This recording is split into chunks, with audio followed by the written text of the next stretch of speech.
Boa noite, graça e paz. Estamos nesse mês pensando novos temas, estudando a carta de Tiago, pensando a respeito da fé prática.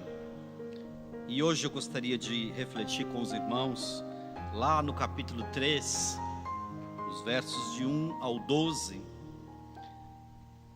E nós vamos falar um pouco esta noite a respeito do tema A Fé Controla o Falar. Tiago capítulo 3, versos de 1 a 12, diz assim: Meus irmãos, não sejam muitos de vocês mestres, sabendo que seremos julgados com mais rigor. Porque todos tropeçamos em muitas coisas. Se alguém não tropeça no falar, é um indivíduo perfeito, capaz de refrear também todo o corpo. Ora, se colocamos um freio na boca dos cavalos para que nos obedeçam, também lhes dirigimos o corpo inteiro. Observem, igualmente, os navios que, sendo tão grandes e impelidos por fortes ventos, são dirigidos por um pequeníssimo leme e levados para onde o piloto quer. Assim também a língua, pequeno órgão, se gaba de grandes coisas. Vejam como uma fagulha incendeia uma grande floresta. Ora, a língua é um fogo, é um mundo de maldade. A língua está situada entre os membros do nosso corpo e contamina o corpo inteiro. E não só põe em chamas toda a carreira da existência humana, como também ela mesma é posta em chamas pelo inferno. Pois toda espécie de animais, de aves, de répteis e de seres marinhos se doma, e tem sido domada pelo gênero humano. Mas a língua ninguém é capaz de domar. É mal incontido, cheio de veneno mortal. Com ela bendizemos o Senhor e Pai, também com ela amaldiçoamos as pessoas criadas à semelhança de Deus. De uma só boca procede bênção e maldição. Meus irmãos, isso não deveria ser assim.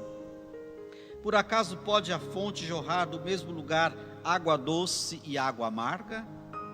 Meus irmãos, será que a figueira pode produzir azeitonas ou a videira figos? Assim também uma fonte de água salgada não pode dar água doce. O tema central da carta de Tiago é a fé. Mas não aquela fé subjetiva, não a fé teórica, mas a fé na prática. Ou seja, os resultados práticos no cotidiano daquele que crê. Não somente seus pensamentos, suas afirmações, mas principalmente suas ações e atitudes. Esse trecho que nós lemos fala da língua como um órgão articulador da fala. Mas nós sabemos que o que controla o que se diz é a mente e o coração. Jesus disse lá em Mateus capítulo 12, verso 34, pois do que há em abundância no coração, disso fala a boca.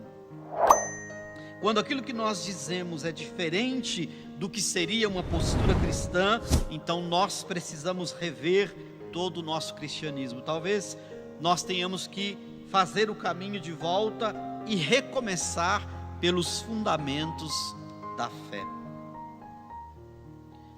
E eu queria propor para os irmãos nessa noite estudarmos 3 aspectos dentro desses versículos que nós lemos, a respeito da fé, a respeito daquilo que falamos, a respeito de praticar a nossa fé. E o primeiro item que eu quero compartilhar com os irmãos, encontrado nesses versículos, é que a fé pode frear o nosso orgulho.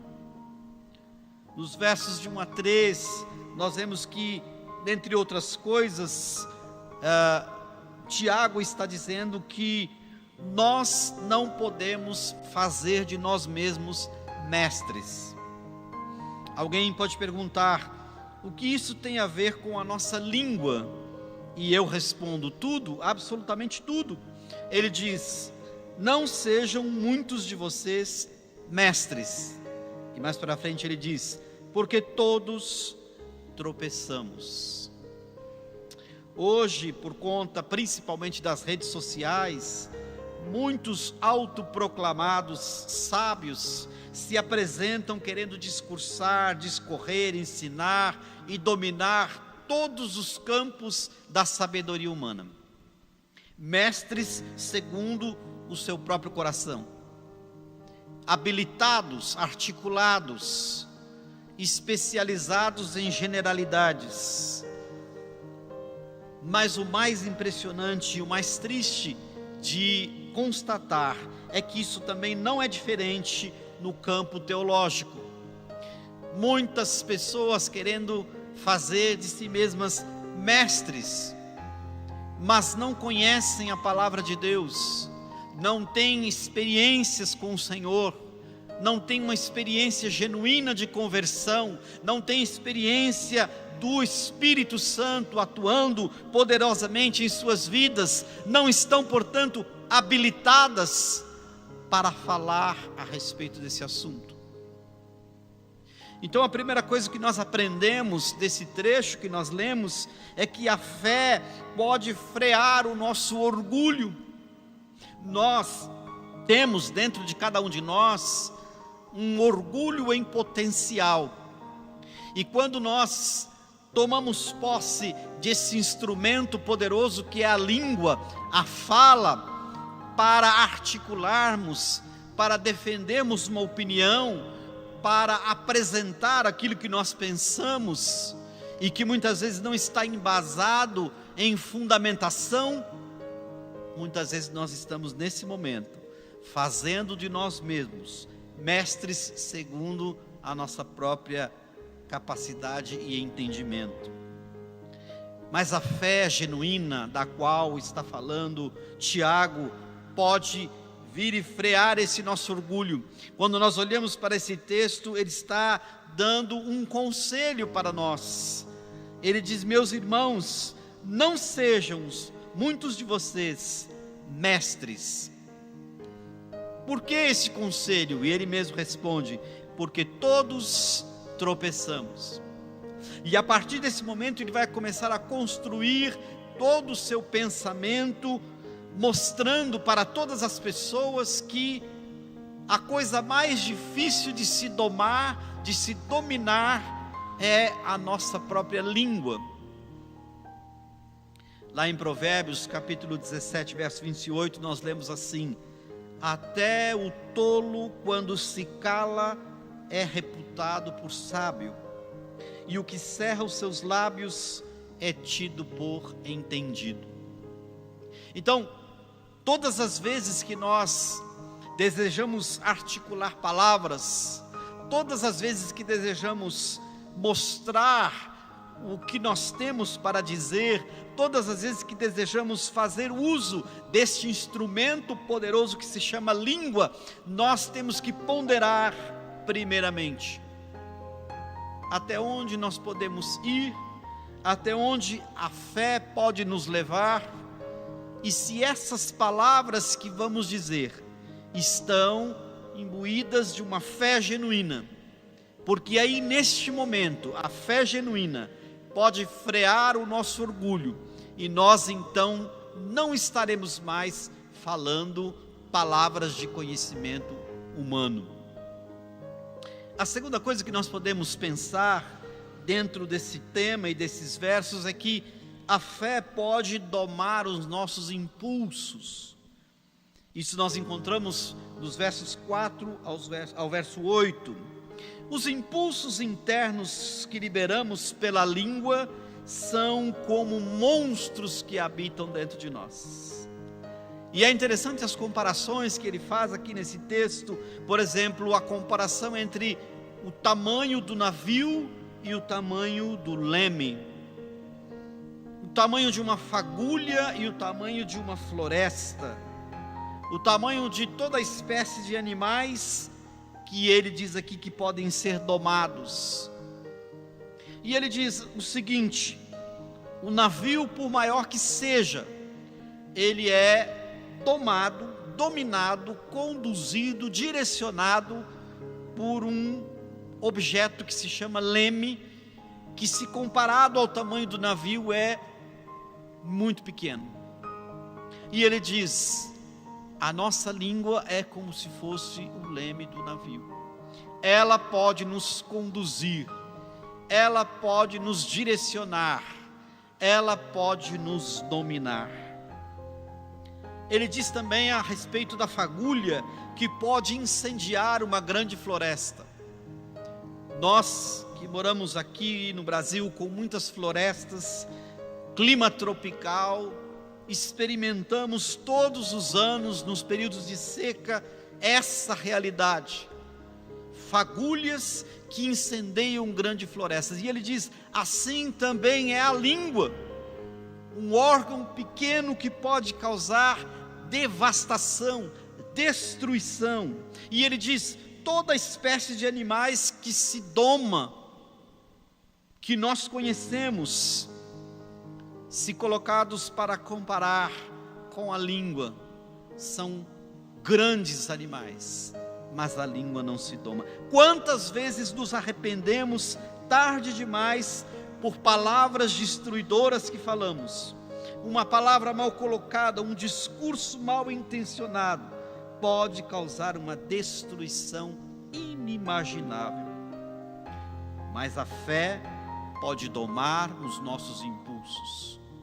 Nós temos dentro de nós frases feitas, nós temos dentro de nós discursos inflamados, nós temos dentro de nós argumentações, sofismas, embasamento teórico, tudo o que nós precisamos para destruir pessoas, para minimizar problemas, para contornar situações, para distorcer as coisas. E nós fazemos muito bom uso disso quando isso nos convém. Mas quando nós submetemos toda essa gama de palavras, de colocações, de argumentação, de discurso ao crivo da fé, nós podemos dominar os nossos impulsos. Porque quando a fé é genuína, é verdadeira, ela coloca a nossa língua e os nossos impulsos nos seus devidos lugares. Em Provérbios capítulo 17, verso 7, nós lemos: não convém ao tolo a fala excelente, quanto menos ao príncipe o lábio mentiroso. Se nós pensarmos em todas as esferas da vida, a maneira como nós fazemos uso da nossa língua, nós vamos perceber que ela é um instrumento poderoso e que pode trazer destruição, mas pode também trazer construção, pontes, relacionamentos, edificação de vidas, sabedoria, palavras que ajudam as pessoas. Portanto, a fé pode fazer com que esses impulsos que existem dentro de nós e que podem escapar, sair de dentro de nós pela nossa fala, pela nossa língua, e com essa capacidade destruidora, a fé pode fazer com que esses impulsos sejam domados, e a nossa língua então será convertida pela fé para um discurso de construção, para um discurso de paz, para um discurso de anunciar as grandezas daquele que nos tirou das trevas para a sua maravilhosa luz. Mas existe um terceiro aspecto que nós podemos considerar aqui a respeito da fé e do falar, é que a fé pode moldar o nosso discurso. Nos versos 9 a 12, ele faz também outras comparações interessantes. Por exemplo, ele fala de bênção e maldição saindo de uma mesma boca, ou ainda água doce e água amarga saindo de uma mesma fonte. Ou ele vai falar de figueira tentando produzir azeitona e vice-versa. Ou ainda água salgada e água doce brotando da mesma fonte. O discurso da fé não é contraditório. A verdade de Deus será sempre verdade. Os valores do reino são perenes e não se alteram ao sabor da conveniência, da situação ou da ideologia. A verdade de Deus está acima de todas as verdades. Por isso, o discurso da fé tem que ser um discurso que fala de uma mesma coisa. Não podemos falar uma coisa com a nossa língua e viver outra com a nossa vida, com o nosso testemunho. Não podemos bendizer ao Senhor e maldizer as pessoas que são filhas, criaturas deste mesmo Senhor.